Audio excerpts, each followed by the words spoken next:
लोकशाहीचा बुलंद आवाज, रिपब्लिकन वार्ता महाराष्ट्र।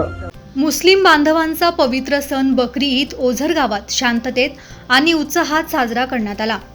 सकाळी ईदगाहवर सामूहिक नमाज पठण करून सणाची सुरुवात झाली।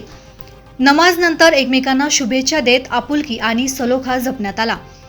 सकाळी मुस्लिम बांधव पारंपरिक वेशभूषेत ईदगाहवर जमले होते। मौलानांच्या मार्गदर्शनाखाली नमाज अदा करण्यात आली। देशात आणि समाजात शांतता, एकोपा आणि समृद्धीसाठी विशेष दुआ मागण्यात आली। यावेळी ओझर पोलीस स्टेशनचे पोलीस निरीक्षक समीर केदार, पिंपळगाव पोलीस स्टेशनचे पोलीस निरीक्षक तिवारी सर, तसेच पोलीस स्टेशन कर्मचारी जितू बागुल, नितीन जाधव, यतीन भाऊ कदम, प्रदीप अहिरे, संतोष सोनवणे, श्रीकांत अक्कर, धर्माभाऊ जाधव, विनोद विधाते हे उपस्थित होते। यावेळी हिंदू बांधवांनीही उपस्थित राहून मुस्लिम समाजाला ईदच्या शुभेच्छा दिल्या आणि सामाजिक ऐक्याचे उदाहरण घडवले।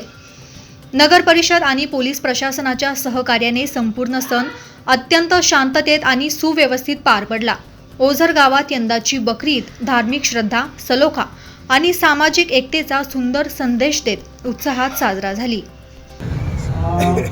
आप सभी भाइयों को आज का ईद मुबारक। मैं नासिक पुलिस दल से और ओझर पुलिस दल से आप सबका शुभकामनाएं देता हूँ। धन्यवाद।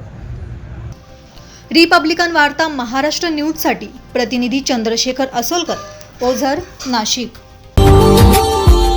Subscribe now and press the bell icon. Never miss an update.